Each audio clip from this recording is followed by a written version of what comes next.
اپنے گھروں میں بڑے ہمیں نہیں ہے خدا نخواستہ تو محلے کے بڑوں کو بڑا ماننا ہوگا، اس میں ہمارا اپنا فائدہ ہے۔ آج ڈرے ڈرے رہتے ہیں یہ ہمارے بڑے، کچھ کہہ دیا تو پلٹ کے جواب آ جائے گا۔ انہیں اگر غلط بھی ڈانٹ رہے ہو نا تو شکریہ ادا کریں، ہاں حضور آپ صحیح کہہ رہے ہیں، ان کو خوش کر دو 2 منٹ کے لیے۔ اگر وہ غلط بھی کہہ رہے ہو تو ان کو شرمندہ نہ کرو تاکہ انہیں دوبارہ حوصلہ ملے ڈانٹنے کا۔ عزیزان گرامی، امر بالمعروف اور کسے کہتے ہیں؟ اگر معاشرے میں برائیوں سے روکنے والے نہ ہوں اور اچھائیوں کے دعوت دہندہ نہ ہوں تو پھر معاشرہ خراب ہو جاتا ہے۔ توجہ کر رہے ہیں؟ نبی مکرم، میں نے جملہ کہا اسے تھوڑا سا اور بہتر کر لوں، جملوں کا استعمال، ادب اور تہذیب، آداب اور رکھ رکھاؤ، اقدار اور تہذیب کا خیال رکھنا۔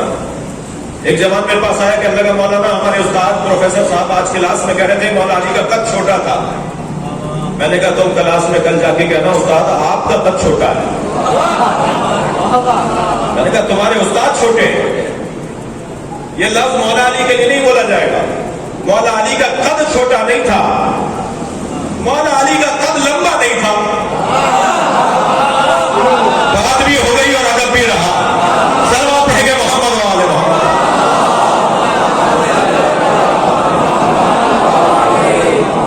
جو ہے اگر فرض کیجئے مینار پاکستان جس معمار میں بنایا وہ ہماری گلی میں رہتا ہو، جی ہمارے گلی کی نالی خراب ہو گئی، ہم نے کہا جی بنوا دیجیے، انہوں نے بنوا دی، کو بھی لوگوں کو بلوایا اور بنوا دی۔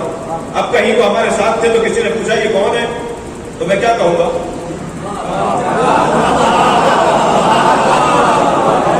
میں کیا یہ کہوں گا کہ یہ وہ ہیں جنہوں نے ہماری گلی کی نالی بنوائی ہے؟ میں کہوں گا یہ وہ ہیں جنہوں نے مینار پاکستان بنایا۔ اللہ خالق ابل بھی ہے، خالق شتر بھی ہے، مگر اللہ کو یہ کہہ کر بے ادبی کا اظہار نہیں ہوگا۔ کہا جائے گا رب موسیٰ و ہارون، رب محمد و علی۔ ادب اور احترام، کہاں کون سا لفظ بولنا ہے؟ سرکار تو جہاں کبھی تو دنیا نے کوئی خط مبارک دیکھا ہوگا کہ صاحب فلاں جو صحابی محترم تھے ان کا خط بڑا لمبا تھا اور سرکار کا خط فلاں صحابی سے کچھ بقول ان کے کم تھا، تو کوئی تو خط دیکھا ہوگا۔ یہ ہے معجزہ نبی مکرم کا جو مولا علی کی زبان سے بیان ہوا۔ مولا علی فرماتے ہیں کلما مشى مع احد ان کان طویل انه اطول منه، کلما مشى مع احد ان کان طویل انه اطول منه۔ جب نبی باہر نکلتے تھے اور کوئی لمبا قد والا نبی کے برابر آ جاتا تھا تو نبی کا قد بڑا ہو جاتا تھا۔ صلوات پڑھیں گے محمد و آل محمد۔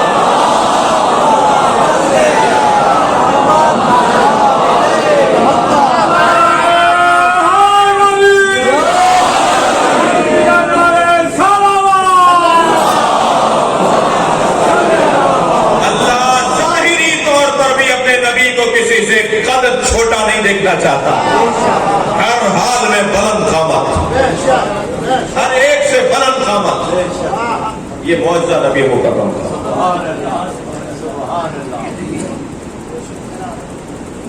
جعفر بھائی نے کہا تھا 45 منٹ پڑھیے گا، 45 منٹ تو شاید ہو گئے۔ ایک سلوات پڑھے محمد و آل۔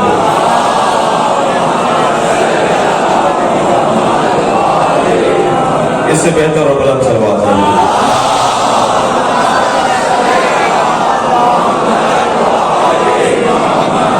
بھائی میں نے تو ابھی آیت کا ترجمہ بھی نہیں کیا،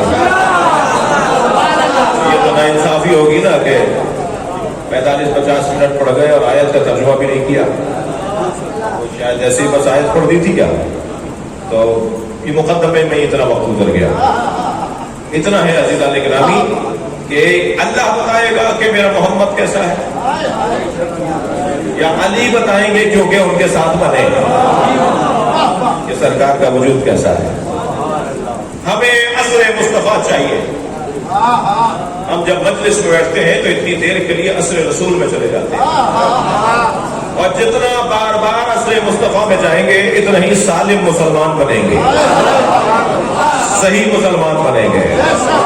تو ہر کچھ مدت کے بعد ہمیں عصر مصطفیٰ میں جانا ہے، اور اس کا بہترین ذریعہ یہ مجلس ہے. قائد اعظم محمد علی جناح رحمۃ اللہ علیہ سے کسی نے پوچھا جب پاکستان بننے کو تھا، بن رہا تھا، بن چکا تھا، تقریباً پاکستان کا اعلان ہونے والا تھا، کسی نے پوچھا آپ سنی ہے یا شیعہ؟ قائد اعظم نے بے صاف کا فرمایا عصر مصطفیٰ کا مسلمان ہو،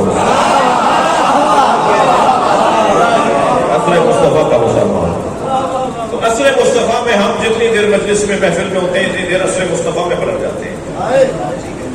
ہمیں نبی چاہیے بھائی، ہم ان کی امتی ہیں، ان کا کلمہ پڑھنے والے ہیں، انہیں خاتم مانتے ہیں، ان کے بعد کوئی نبی نہیں ہے. قرآن ان پہ نازل ہوا، آخری نبی وہی ہے، انہی کا دور ہے. تو ہمیں نبی چاہیے، تو کہاں سے ملیں گے، کیسے ملیں گے؟ فرض ہے محال نہیں ہے. فرض کیجئے آپ کے اس بڑے چوراہے پر دو بڑی گاڑیوں میں تصادم ہو جائے، اللہ نہ کرے، مثال سے علاوہ کچھ اور نہیں ہے، اور دونوں گاڑیوں کے ٹکرانے سے ایک آواز، ایک دھماکہ، ایک شور، اور جنہوں نے ٹکراتا ہوا دیکھا اور جنہوں نے حادثہ ہوتے دیکھا انہوں نے دیکھا کہ 10 آدمی مر گئے، 20 آدمی زخمی ہو گئے. ایمبولینس سے کوئی کسی کو لے گئی، کہیں لے گئی، کسی کو کوئی سی ایمبولینس کہیں لے گئی. اور وہ جیسے ہی یہ شور مچا اور لوگ جمع ہوئے اور لوگ آبادیوں میں جانے لگے اور بتانے لگے اور پھر بعض لوگ دیکھنے کے لیے آنے لگے، تو جو اس موقع پر موجود تھے وہ ایک بیان دیں گے، جو مثال 2 گھنٹے بعد آئیں گے وہ کوئی اور بیان دیں گے، جو 6 گھنٹے بعد آئیں گے وہ کوئی اور بیان دیں گے، اور کوئی اگر صبح حادثہ ہوا اور رات کو پہنچا تو کوئی اور بیان دے گا. واقعہ ایک ہی ہے، بیان مختلف ہوں گے. اس کی وجہ یہ ہے کہ منظر مختلف تھے، کوئی بہت پہلے سے آیا ہوا تھا، کوئی شروع کا آدمی تھا، کوئی درمیان میں آیا، کوئی آخر میں آیا.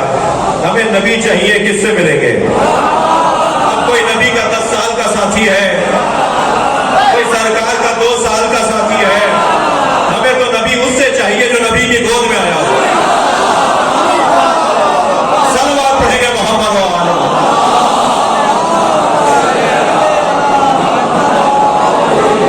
اور اس وقت تک نبی کو چھوڑ کر نہ گیا ہو جب تک کہ غسل و کفن نہ دے دیا، اور وہ مولا علی کے علاوہ کوئی اور نہیں. بہت کچھ ملا، سب کچھ ملا، اچھا ملا، مگر علی جیسا نہیں.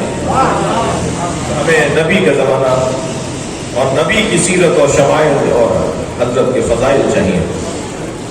اور خوش قسمتی ہے میرے محترم سننے والوں آپ کی، ہماری، کہ ہم امت مصطفیٰ میں ہیں، جس میں ہونا آرزو کرتے تھے حضرت ابراہیم. کاش میں امت مصطفیٰ میں ہوتا. اور علامہ اقبال فرماتے ہیں در دل مسلم مقام مصطفیٰ آب ہوئے ماں زنام مصطفیٰ. مسلمان کے دل میں مصطفیٰ بستے ہیں، اور اسی وجہ سے مسلمان کی عزت ہے.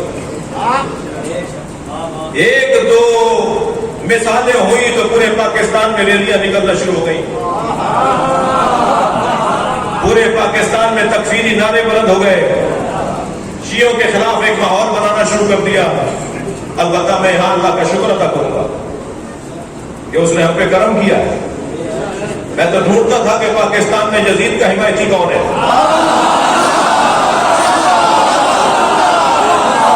اللہ نے کرم کیا ہے، چہروں سے نقابیں اتر گئی ہیں.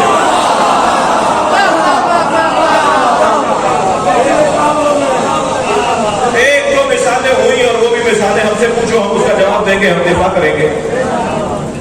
اور اس کو ایک مرتبہ ڈھول بجانا شروع کر دیا پورے پاکستان میں، طرح طرح کی باتیں.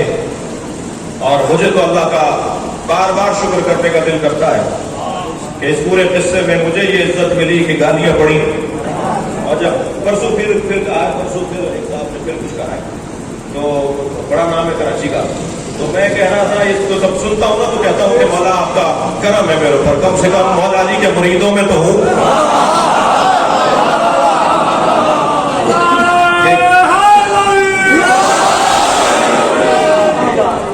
تو یہ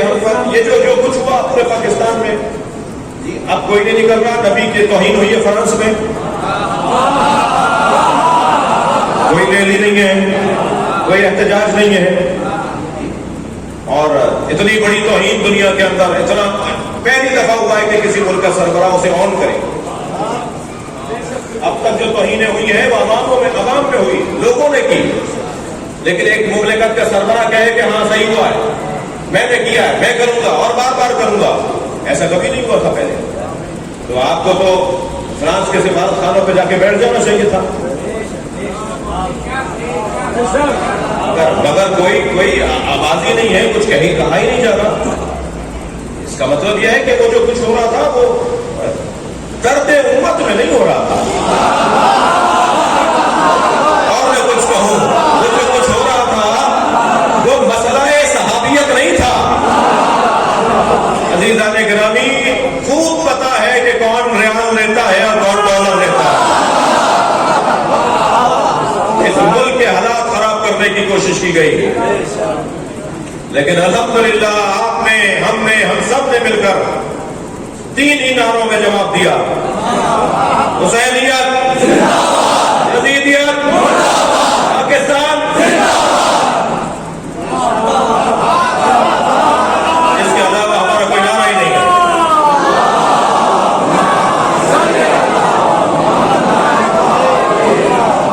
ذبح بھی کرو تو تڑپنے نہ پائے, وہ کام کرنا ہے. اور علی کا طرز زندگی منافقت کی موت ہے. مولا کی سیرت پہ عمل کریں, یہ چلتی پھرتی میتیں ہو جائیں گی.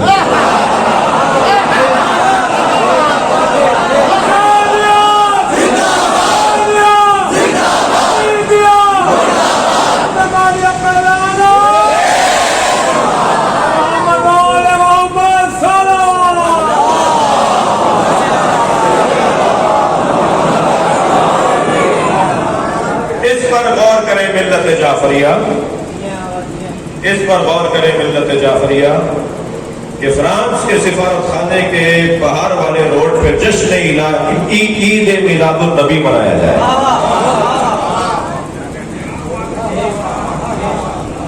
پورے پاکستان کے شیعہ جمع ہو جائے اس روڈ پر اور شیعوں کی طرف سے نبی کی نعتیں سنائی جائیں. احتجاج بھی ہوگا. ہمارا تو طریقہ واردات ہی کچھ اور ہے. علی کا مارا ہوا جنازہ پکار کے کہتا تھا مجھے علی نے مارا ہے. طریقہ یہ ہونا چاہیے. اس پہ غور کریں گے ذمہ داران صاحبان حیثیت لوگ بیٹھے ہوئے ہیں کہ اس طرح کا کوئی اہتمام ہو. ہمارا احتجاج یہ ہے کہ ہم نبی کی بات زیادہ کریں گے, طریقہ تبدیل کر دیں گے. یہ طے ہے کہ تمام تر عظمت بنام مصطفیٰ اور جان مصطفیٰ کو علی کہا جاتا ہے, آبرو مصطفیٰ کو حسین کہا جاتا ہے, عزت مصطفیٰ کو زہرا کہا جاتا ہے, صبر مصطفیٰ کو حسن کہا جاتا ہے. جب کمالات مصطفیٰ کو مختلف تصویروں میں دیکھنا ہو تو پنجتن بنتے ہیں, اور پنجتن کی توانائی کو ایک جگہ دیکھنا ہو تو مصطفیٰ ہوتے ہیں.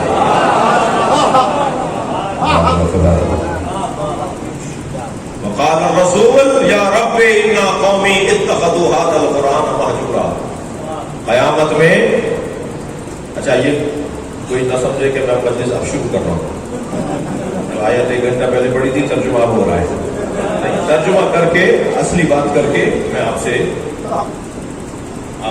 کو اس سے زیادہ عبادت میں نہیں رکھنا چاہتا.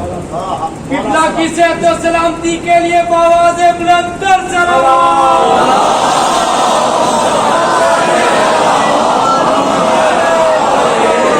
آپ سب کی صحت و سلامتی کے لیے اس سے بلند تر صلوات.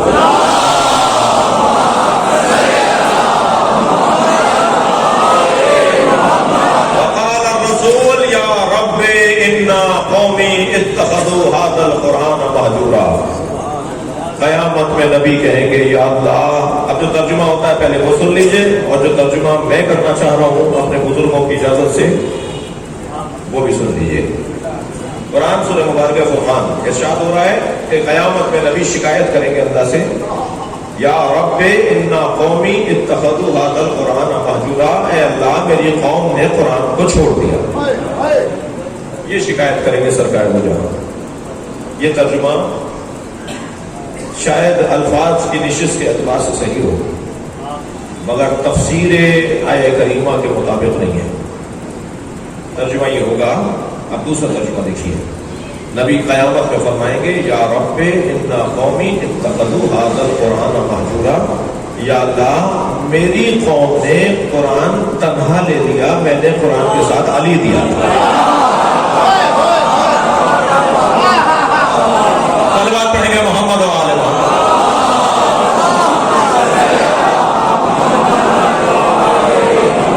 اس سے بہتر اور بلند صلوات پڑھیں گے۔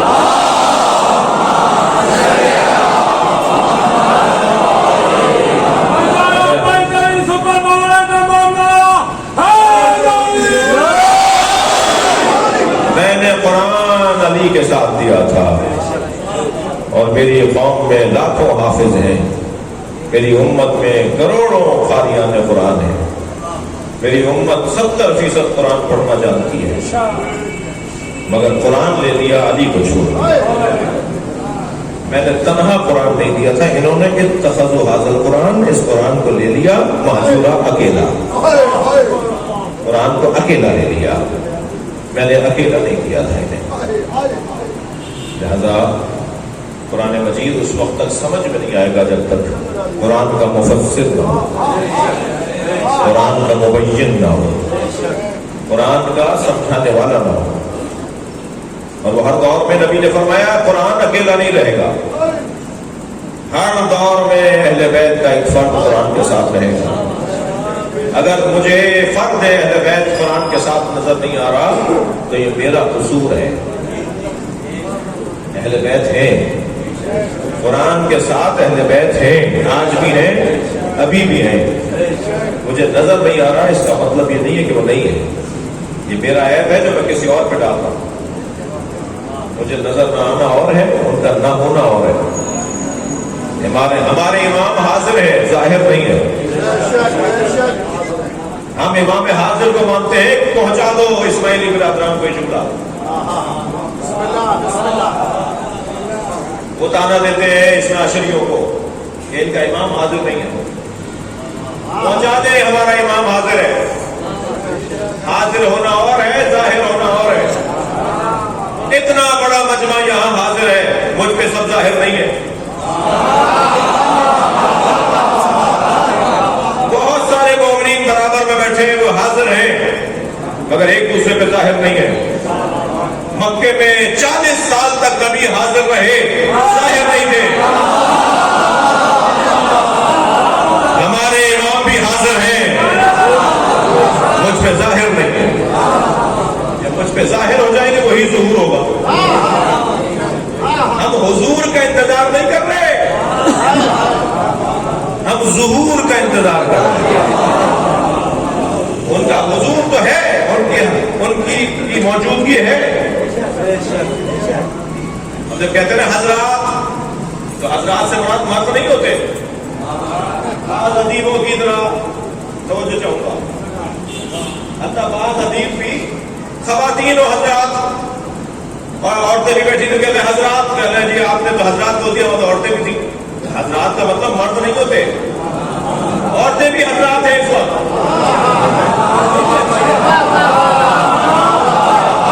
سلام کہنا محمد و آل محمد۔ معمولی سی اردو ہے کہ بولنے نہیں آتی بہتوں کو، اور ماشاءاللہ بہت کچھ ہوتے ہیں۔ خواتین و حضرات نہیں، حضرات یعنی جو حاضر ہے۔ صلوات پڑھے ذرا محمد و آل محمد۔ اللہم صل علی محمد۔ ہمارے امام حاضر ہیں اور انشاءاللہ ظاہر بھی ہوں گے۔ جس دن میں پہچاننے لگوں گا اس دن وہ ظاہر ہو جائیں گے، اور جب ان کا ظہور ہوگا تو مومنین کہیں گے ہم نے حضرت کو بارہا دیکھا تھا۔ بارہا دیکھنا بولنا بتا رہا ہے کہ وہ حاضر تھے۔ میں پہچان نہیں پا رہا تھا کہ یہی میرے مولا ہیں. جب وہ جو حجاب معرفت ہے نا وہ ہٹ جائے گا تو میں پہچاننے لگ جاؤں گا. ہمارے جنازوں میں آتے ہیں, ہمارے یہاں مجلسوں میں آتے ہیں, ہمارے یہاں محفلوں میں آتے ہیں, ہماری پریشانیوں میں.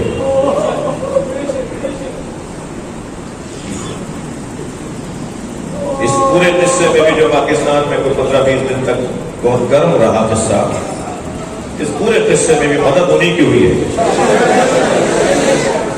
ان کی مدد ہوئی ہے. انہوں نے کرم کیا ہے, ہمیشہ کی طرح ہم اکیلا نہیں چھوڑا, جیسے ہمیشہ ہمیں سب ہمارا ساتھ دیتے آئے, اور فرمایا ہے خود کہ اگر ہم نہ ہوتے تو دنیا تمہیں ختم کر دیتے.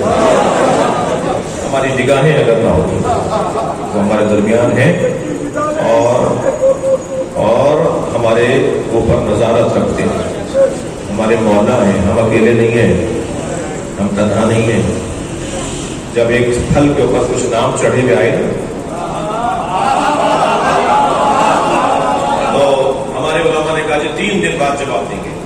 اب اس نام انار کے اوپر نام چڑھے ہوئے آ رہے, چھپے ہوئے آ رہے تھے قدرتی طور پر, اور اس کی وجہ سے بہت سے لوگ مذہب تبدیل کر رہے تھے. تو ہمارے علماء نے کہا محمدون ثلاثہ کا دور ہے.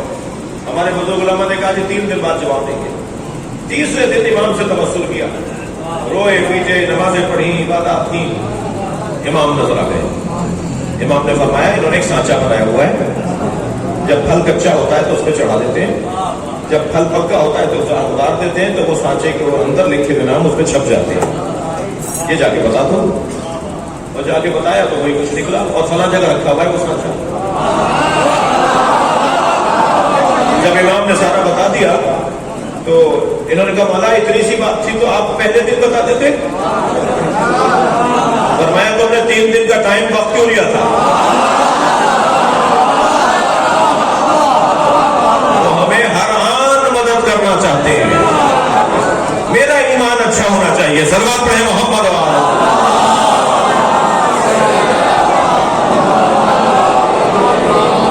اور ہمیشہ الحمدللہ انہوں نے ہماری مدد کی ہے. آئندہ بھی مدد ہوگی, مدد ہوتی رہے گی. دروازہ چھوڑ کر نہ جانا, اس سے اچھا دروازہ ہے ہی نہیں. دنیا کی ساری بیماریوں سے شفا وہ ذکر حسین میں ہے. سب سے بڑی بیماری اضطراب ہے. نوکری چھوٹ گئی اضطراب, ترقی نہیں ہو رہی اضطراب, پیسے لٹ گئے, ڈاکو لے گئے اضطراب, کاروبار میں نقصان ہو گیا اضطراب, بیماریاں آ گئی اضطراب, طرح طرح کی پریشانیوں میں اضطراب. ساری پریشانیاں جب گھیر لیں, یہ اپنا شبیر جب رونے کا دل کرے, جب دل تمہارا چھوٹا ہو رہا ہو, جب دل تمہارا بجھا بجھا ہو رہا ہو, تو خبردار فقط کے دل حسین, کہیں اور نہیں جانا, حسین پر رو لینا. جب تم حسین پہ رو لو گے تمہاری پریشانیاں ختم ہو جائیں. چلیے اپنے ذہنوں کو ذرا علماء اور دانشوروں اور اسکالروں کی مجلس ترہیم ہے, اپنا ذہن لے چلیے کربلا کے میدان میں. یوں تو امام کے ساتھ جتنے اصحاب تھے سب عالم تھے, سب دانشور تھے. امام کے ساتھ 15 سے زیادہ اصحاب تھے نبی کے, اور ان کے علاوہ بھی جتنے شخصیات تھے سب دانشور, اسکالر, عالم, دانشور, دانشمند تھے. مگر امام حسین نے ایک صحابی کو تو لکھ بھی دیا تاکہ تاریخ کا حصہ بن جائے, سیرت کا عنوان بن جائے.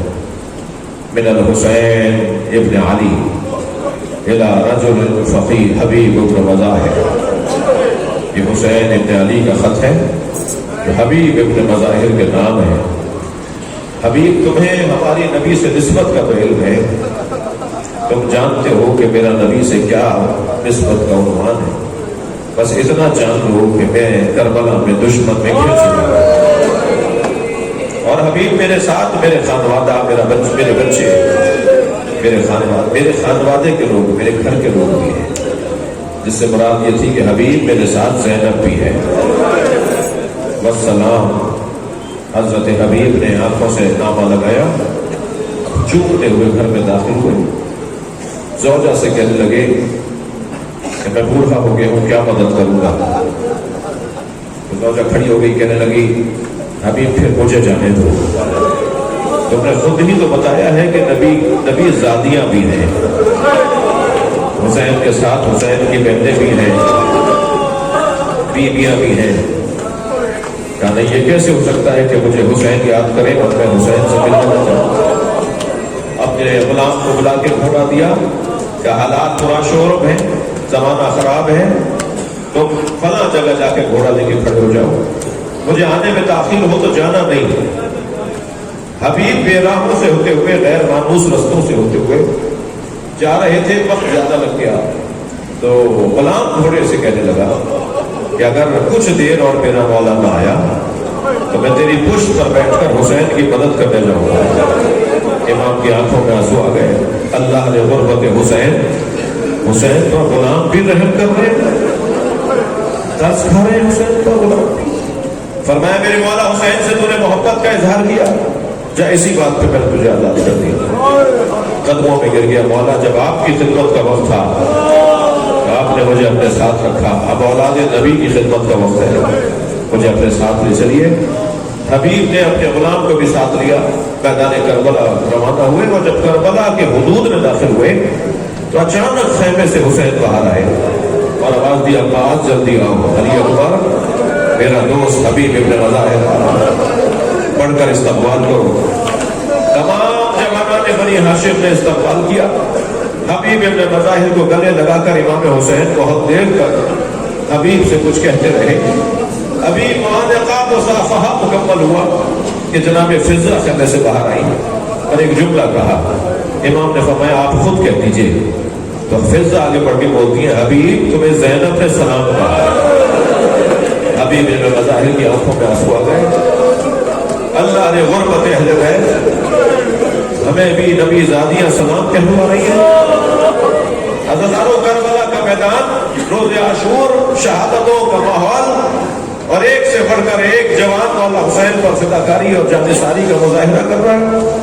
حضرت سعید ابن عبداللہ جب زخموں سے چور حسین کی آغوش میں آئے، امام نے آغوش میں لیا، وہاں پہنچے جہاں وہ گر گئے تھے اور ان کا سر اپنی آغوش میں لیا تو سعید ابن عبداللہ نے اپنا سر ہٹا دیا، امام نے پھر ان کا سر اپنی آغوش میں لے لیا، پھر سعید نے ہٹایا تو امام نے سوال کیا سعید تم اپنا سر کیوں ہٹاتے ہو؟ فرمایا مولا یہ شہزادوں کی جگہ ہے، کہاں ایک غلام کا سر اور کہاں زانو حسین۔ امام نے فرمایا ہم چاہتے ہیں تمہارا سر ہماری آغوش میں رہے۔ ایک مرتبہ سعید نے مسکرانا شروع کیا، زخموں سے چور ہے، بدن سے خون نکل رہا ہے اور سعید مسکرا رہے ہیں۔ امام نے فرمایا سعید تمہارے مسکرانے کا سبب کیوں ہنس رہے ہو، کیوں مسکرا رہے ہو؟ کہ مولا میرے سرحد رسول اللہ آ گئے، مجھے بشارت دے رہے ہیں، میں اپنی قسمت پر نازا ہوں کہ مجھے نبی لینے آئے ہیں۔ کچھ دیر کے بعد سعید پھر مسکرائے، امام نے فرمایا اب کیوں مسکرا ہو؟ کہ مولا میرے سرحد علی آ گئے، مجھے جنت کی بشارت دے رہے ہیں۔ سنیں گے زدانو، کچھ ہی دیر گزری تو سعید رونے لگے، سعید کی آنکھوں میں آنسو آ گئے۔ فرمایا سعید تمہیں زخموں کی تکلیف ہو رہی ہے؟ کہا نہیں مولا میرے سرحد فاطمہ آ گئی ہے، اس سے کہتی ہے میرے بچے کو بچایا۔ اسی اثنا میں سعید نے کہا حبیب کہاں ہے؟ حضرت حبیب ابن مظاہر کچھ عقب کچھ فاصلے پہ کھڑے تھے کہ امام نے آواز دی حبیب تمہیں سعید بلا رہے ہیں۔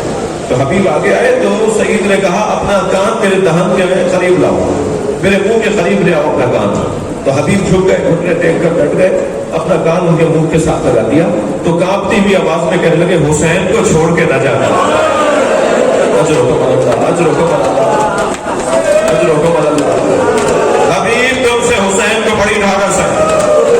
جب حضرت حبیب کے لاشے پر پہنچے ہیں نا امام حسین تو مرثیہ پڑھا ہے حضرت حبیب کا، اور جو جملے حسین مولا کی زبان پہ جاری ہوئے ان میں سے ایک جملہ یہ تھا، یا اللہ میں گواہی دیتا ہوں یہ حافظ قرآن تھا، یہ قاری قرآن تھا، یہ ایک رات میں قرآن پڑھ لیتا تھا، اور یہ تیرے